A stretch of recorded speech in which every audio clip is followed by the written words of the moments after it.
5,000 का नोट बंद किया जा रहा है। जिसके पास ये नोट है फौरन खुला करवा लो। ऐसी खबरें और नोट की बंदिश के फेक नोटिफिकेशंस आजकल सोशल मीडिया और ख़ासकर व्हाट्सएप ग्रुप्स में खूब शेयर किए जा रहे हैं। लेकिन जिस तरह मैंने कहा कि ये फेक नोटिफिकेशंस हैं, तो नोट की बंदिश की सारी खबरें जाली हैं। खबरें तो बाहर कफ जाली हैं, लेकिन नोट को बंद कर देने का मुतालबा मुख्तलिफ हलकों की जानिब से बहुत अरसे से किया जा रहा है और अब इसकी बाज़गश्त काफ़ी ज़्यादा सुनाई दे रही है। माहिर मईशत अम्मार हबीब खान का मानना है कि इनफॉर्मल इकॉनमी को फॉर्मल बनाने और इन्फ्लेशन पर काबू पाने के लिए हमें 5,000 के नोट को फौरी बंद कर देना चाहिए। इस नोट को बंद कर देना चाहिए, इसमें कोई मेरे ख्याल से दो राय नहीं होनी चाहिए। बंद इसको इसलिए कर देना चाहिए क्योंकि जो आपकी इनफॉर्मल इकोनॉमी है, देखें दो इकोनॉमी में दो हिस्से होते हैं, एक फॉर्मल होती है, एक इनफॉर्मल होती है। फॉर्मल से मुराद ये है कि जो बैंकिंग सिस्टम के थ्रू चल रही होती है, सारी पेमेंटें बैंकिंग सिस्टम के थ्रू हो रही होती हैं, प्रोसेस बैंकिंग सिस्टम के थ्रू हो रहा होता है, सब कुछ हो रहा होता है। एक होता है सारी कैश डीलिंग हो रही होती है, ठीक है। आप कोई लेट्स से इनफॉर्मल इकोनॉमी में काम करते हैं आप, और उसका आपको कैश पैसा मिलता है, वही कैश आप आगे जाके और उससे चीज़ों की खरीदो फरोख्त करते रहते हैं। इस पूरे सिलसिले में कहीं पे भी आप टैक्स कलेक्ट नहीं कर पाते क्योंकि वो फॉर्मल इकोनॉमी का हिस्सा ही नहीं है।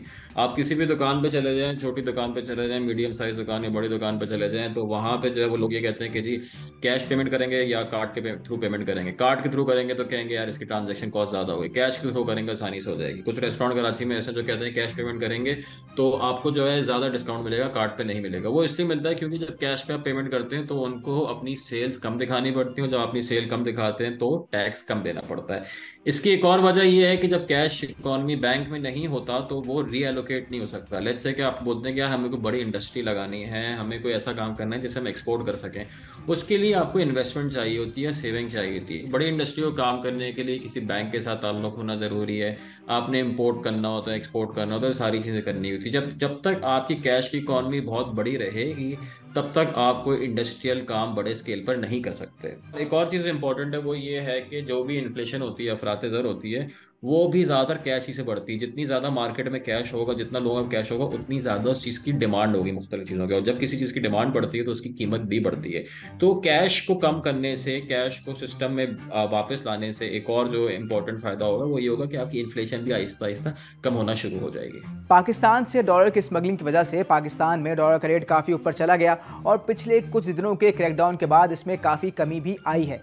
एक्सप्रेस ट्रिब्यून में शहबाज आना अपनी खबर में लिखते हैं कि गैर मुसद्दिक़ा अंदाज़ों के मुताबिक इस वक्त अफ़गान शहरियों के पास तकरीबन 3 ट्रिलियन रुपए मौजूद हैं, जो कि सर्कुलेटिंग करेंसी का तकरीबन 1/3 बनते हैं। और अफ़गान शहरियों के पास ये रकम ज़्यादातर 5,000 के नोटों में मौजूद है और जिसे वो इस्तेमाल करते हैं डॉलर को ख़रीदने के लिए। तो क्या 5,000 के नोट को बंद कर देने के बाद डॉलर के स्मगलिंग को रोकने में फ़ायदा मिलेगा? डिमोनेटाइजेशन बहुत फेज वाइज एक अप्रोच होती है। सबसे पहले तो हुकूमत ने यह करना होगा कि जी जो भी इस मुल्क का रेजिडेंट है, जिसके पास शनाख्ती कार्ड है, उसके पास राइट हो कि वो अकाउंट खोल ले। वो किसी बैंक में जाके अकाउंट खोल ले, कोई उसको मना नहीं कर सकता, ठीक है। जब वो अकाउंट खोलेगा, सही है, तो फिर उसके बाद जब हुकूमत कहती है कि एक दिन वो बोलते हैं कि यार 5,000 का नोट आज के 1 महीने बाद जो है ये चलना बंद हो जाएगा, ठीक है। हुकूमत ये कह सकती है कि 1 महीने तक है, तो जिसके पास 5,000 का नोट है वो बैंक अकाउंट में जाके वो नोट डिपॉजिट करा दे, उसका अपना है। जो नॉर्मल लोग हैं, मिडिल क्लास के लोग हैं, अपर मिडिल क्लास इस टाइप के जो लोग हैं जिनके पास कमी पैसे होते हैं, ठीक है, वो जिनके पास कैश पड़ा हुआ तो बैंक में जाएंगे, पैसे जमा कराएंगे, कहानी खत्म, उनको भी जिंदगी में कोई उसके फर्क पड़ेगा नहीं, ठीक है। मगर वो लोग जिनके पास बेताशा 5,000 के नोट पड़े हुए हैं, ठीक है, वो कैसे डिक्लेयर करेंगे? जाके वो बैंक के पास जाएंगे तो बैंक वो उससे उनसे पूछता है कि जी आपकी सोर्स ऑफ इनकम क्या है। अगर वो रेजिडेंट नहीं है, जैसे कि आप जिस न्यूज़ रिपोर्ट का जिक्र कर रहे हैं, तो वो किस तरह डिक्लेयर करेंगे? तो इस तरह जो है ये और चीज़ें तंग हो जाएंगी इस उसमें काम करने के लिए। तो यही वजह है कि इस चीज़ से जो इनफॉर्मल ट्रांजैक्शन हो रही है, इनफॉर्मल कैश बेस्ड ट्रांजैक्शन जो हो रही है, जिससे डॉलर पे भी, ओपन मार्केट भी फर्क पड़ रहा है, वो भी उस काफ़ी हद तक कंट्रोल में आ जाएगी वो चीज़। हमसे पहले नरेंद्र मोदी भारत में करेंसी नोट को डिमोनेटाइज कर चुके हैं, लेकिन ये डिमोनेटाइजेशन इतनी क्विक थी कि किसी को खबर तक न हुई। लोग सोकर उठे तो उन्हें मालूम हुआ कि करेंसी नोट चलना बंद हो गए हैं। फिर क्या था, हर तरफ क्योस ही क्योस था और लोग बैंकों के बाहर लगकर लंबी लंबी कतार में नोट जमा करवा रहे थे। नोट की बंदिश के बाद भारत में लोग डिजिटल ट्रांजैक्शंस की जानिब गए और अब यहाँ तक कि वहाँ ठेले वाले और सब्जी वाले भी पेटीएम या दीगर ज़राए से डिजिटल वसूलियाँ कर रहे हैं। खैर, मईशत का डिजिटल होना तो बात की बात है, लेकिन क्या पाकिस्तान में 5000 के नोट को बंद कर देने के बाद की अफरा तफरी से बचने के लिए इंफ्रास्ट्रक्चर मौजूद है? बिल्कुल जी, इंफ्रास्ट्रक्चर वो मौजूद है। टेक्नोलॉजी का इंफ्रास्ट्रक्चर पिछले 8 साल में बहुत ज़्यादा इंप्रूव हुआ है। ठीक है, अब आप देख सकते हैं तकरीबन 100 मिलियन मोबाइल फ़ोन है पाकिस्तान में, तकरीबन इतने ही कोई जो है मोबाइल फ़ोन यूज़र भी हैं पाकिस्तान में। इतने तो अकाउंट नहीं है जितने मोबाइल फ़ोन यूज़र हैं। अगर हर मोबाइल फ़ोन नंबर को आप एक अकाउंट बना दें तो ऑटोमेटिकली आपने ये प्रॉब्लम सॉल्व कर दी है। पहले प्रॉब्लम ये होता था डिजिटल बैंकिंग इतनी नहीं थी, अब डिजिटल बैंकिंग और टेक्नोलॉजी के थ्रू ये काफ़ी सारा जो मसाइल हैं वो आप सॉल्व कर सकते हैं। जैसा कि मैंने बोला, जो बेचारे गरीब लोग हैं, जो मिडिल क्लास है, लोअर क्लास है, उनके पास तो वैसे भी इतना कैश नहीं होता है जिनको को प्रॉब्लम हो। प्रॉब्लम तो अमीरों को होती है इससे। ठीक है, वो अमीर ही बोलते हैं कि गरीबों को प्रॉब्लम होगी। जिसके पास ज़्यादा कैश ही नहीं पड़ा हुआ तो उसके लिए क्या प्रॉब्लम है? वो बैंक में अकाउंट उसका ऑलरेडी, फ़ोन उसके पास है, अगर नहीं भी है वो कहीं से भी जाके खोल सकता है। बेनज़ीर इनकम सपोर्ट प्रोग्राम बिस के पैसे भी तो लोगों को मिलते ही है ना। जो पूरेस्ट ऑफ द पुअर, जो वल्नरेबल सेगमेंट है, उसको भी बिस की पेमेंट मिलती है। जिस तरह बिस की पेमेंट मिलती है इसी तरह बैंक डिपॉजिट भी आप ले सकते हैं। तो वो चीज़, इंफ्रास्ट्रक्चर मौजूद है हमारे पास, एहसास का इंफ्रास्ट्रक्चर मौजूद है हमारे पास, टेक्नोलॉजी रास्त के थ्रू हमारे पास टेक्नोलॉजी का इंफ्रास्ट्रक्चर मौजूद है।